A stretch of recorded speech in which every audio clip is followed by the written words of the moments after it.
Chapter 125 of Shrimadbhagavatam, Nahusha. Om Namo Bhagavate Vasudevaya. Puraravas had a son by name Ayu. His sons were 4 in number, of whom Nahusha was the foremost. He was a very good king and he ruled his subjects well. He had conquered the kings in all the quarters and had amassed immense wealth. He had performed several yagnas and as a result, he was fit enough to be Indra. Once, when Indra was suffering from the calumny of Brahmahatya which was pursuing him, he had to go into hiding. During that period, the Devas approached Nahusha and asked him to officiate as Indra till such time as was possible for Indra to be rid of his Brahmahatya. So be it, said Nahusha, and went to the heavens after appointing Yayati, his son, as king. In course of time, Nahusha became arrogant. The wealth he had amassed, the power he had over the entire world, the fact that he had performed several yagnas, and last of all, the decision of the Devas that he should be made Indra, made Nahusha proud and arrogant. Nahusha was a great king, but he was now afflicted by pride born of the sense of power. Indra had a special privilege. His palanquin was borne by the 7 rishis, and whenever Nahusha went out on errands of state, he would be carried by the rishis. This made him very happy. He suffered under the delusion that the rishis were his slaves. In his arrogance, he could not see that the honor the rishis paid was to his status as Indra and not to Nahusha, the king from the earth. Another feeling came on this unfortunate king.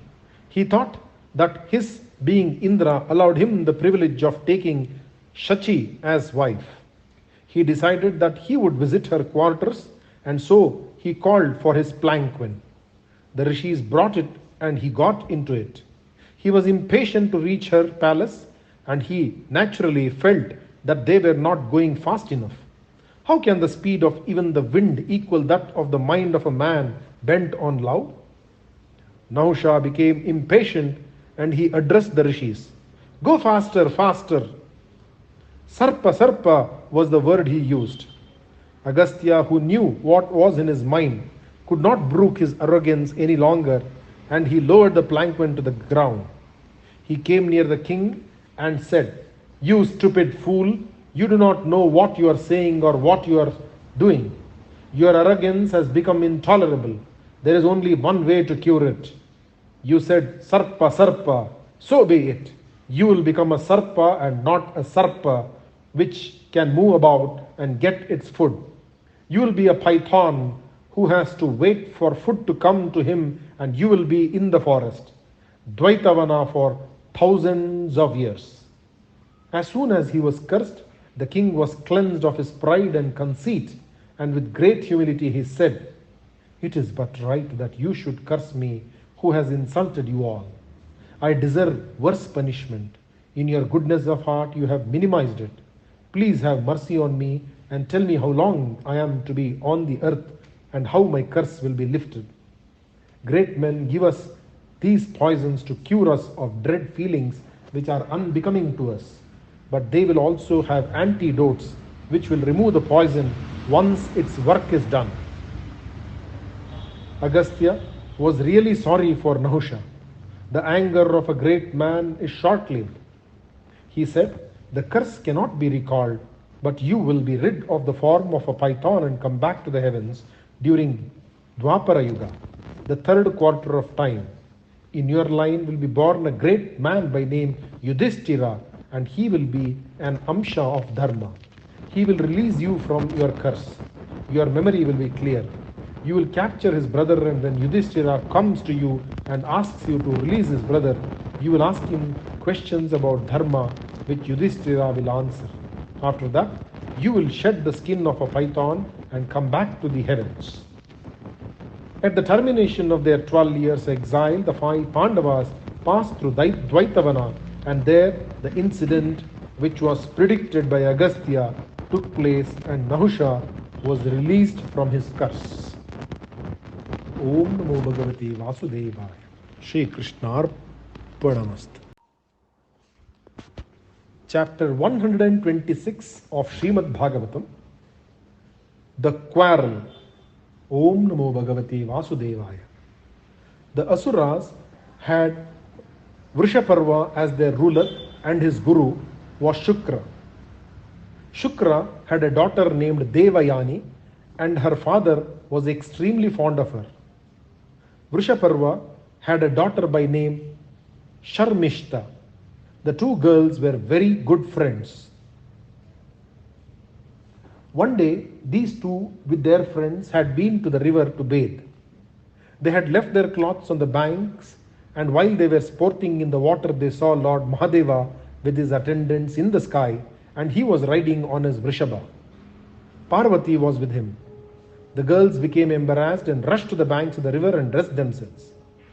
The passing breeze, in the meantime, had mixed up the cloths, and when the girls dressed themselves in a hurry, it was discovered that Sharmishta had worn the clothes of Devayani. The garments of the Asura princess were the ones left which Devayani had to wear. Devayani, who was till then very fond of Sharmishta, was suddenly angry with her. It was not a deliberate thing the Asura girl had done, but Devayani chose to think so and said, "You are an Asura woman far inferior to me. I am the daughter of a Brahmin and I feel that my clothes have been polluted because of you. You have no sense of decorum." Sharmishta, the daughter of the king and an Asuri by nature, could not bear the insulting words of Devayani. She was also quick-tempered and she said, "Do not think so highly of yourself. You are, after all, the daughter of a beggar. Your father waits on my father whether he is sitting or lying down. He spends all his time flattering my father. He hangs on his words and stands humbly before his master, waiting for favors and eager to please his slightest whim. You are his daughter, daughter of Shukra, who lives on the charity of my father. Who is going to pay attention to you or to your anger or hatred? Seeing you lose your temper with me, the daughter of the king makes me think of a man without a weapon fighting with an armed man. I do not care for you, a beggar who has the courage to talk to me like this." Sharmishta was overcome with anger and she beat up Devayani. She grabbed her clothes and pushed the Brahmin girl into disused well and went off to her city. "The impertinent beggar is dead," she told herself and spoke to no one at home about what had taken place. Om Namo Bhagavate Vasudevaya. Shri Krishnarpanamast. Chapter 127 of Shrimadbhagavatam, A King to the Rescue. Om Namo Bhagavate Vasudevaya. In the line of Puraravas was born the famed Yayati. He was the son of Nahusha, who was chosen as Indra by the Devas when Indra went into hiding. Puraravas had a son named Ayu, and his son was Nahusha. Like all the kings of old, Yayati was very fond of hunting, and he came to the forest in search of game. His horse had brought him far away into the forest and he was thirsty. He saw a well at a distance and the king spurred his horse and soon he came to the well. When he leaned down to get water out of the well, he found that it was a disused well and that there was no water in it. He was about to walk away in disgust when he thought he heard a moan from somewhere near. He listened and realized that it came from inside the well. He leaned down and he heard a woman sobbing. He looked again and saw a very beautiful woman inside the well. She was so beautiful that she looked like a glowing flame. He was intrigued by the situation and again he knew that she was sorely in need of help. He therefore spoke in soft and compassionate terms to her. He said, "Who are you? From here I can only see your beautiful arms raised aloft for help and I can see your lovely hands, your fingernails as red as copper. I can guess that you are a young woman. What ails you and why are your sighs angry as well as sad? How did it happen that you have fallen into this well covered with grass and which is dry? Whose daughter are you? Tell me everything, since I am puzzled by this situation.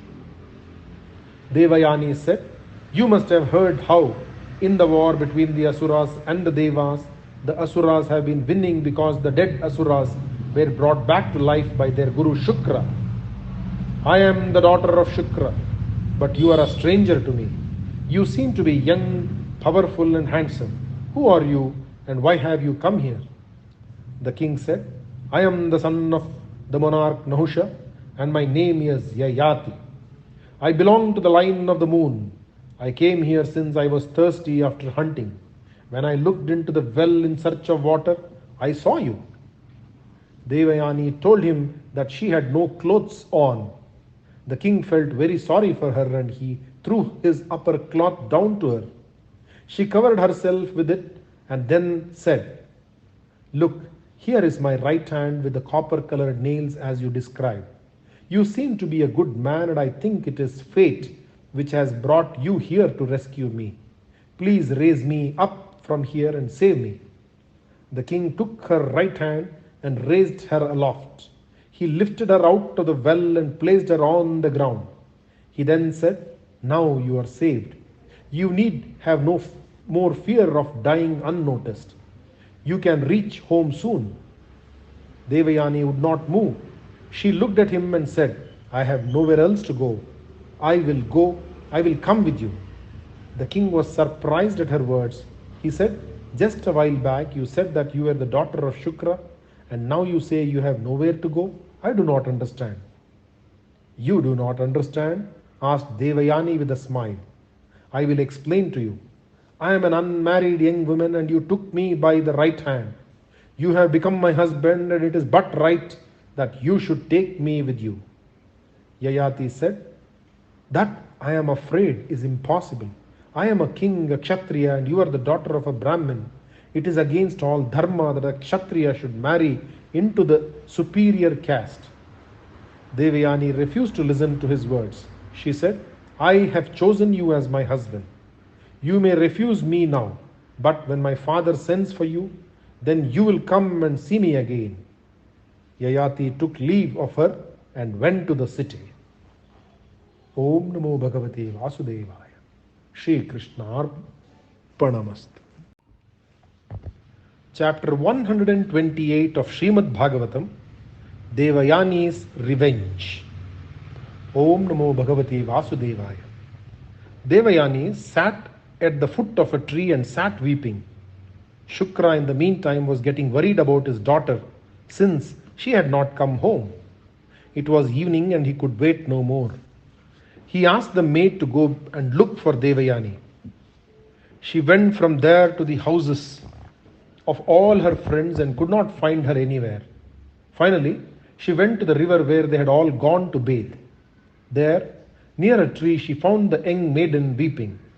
She went to her and asked, What has happened? Why are you weeping? Your father is worried about you. Devayani told her about what had happened between her and Sharmistha and said, Churnike, go to my father and tell him all this. Tell him all that I refuse to enter the city belonging to Vrishaparva, the father of that devil. The maid hurried to the presence of Shukra and related the entire story to him. In her own way, she exaggerated the incident and said, My lord, Devayani is there in the forest. She is dead. The daughter of the king Sharmistha killed her. Shukra rushed out of the house as though he were demented. He ran to the forest lamenting the death of Devayani. He found her alive, though, and she was leaning against a tree. Seeing her father, Devayani's sobs burst forth anew.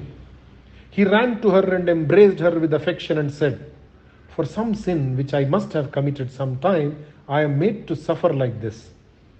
Devayani spoke impatiently and said, Sin or no sin, that is beside the point now. It is not of importance. Listen to my words, father. I am still smarting under the insulting words spoken by the daughter of Vrishaparva. Father, she said that you are just a psychopath of the king. that you sing his praises and do nothing else.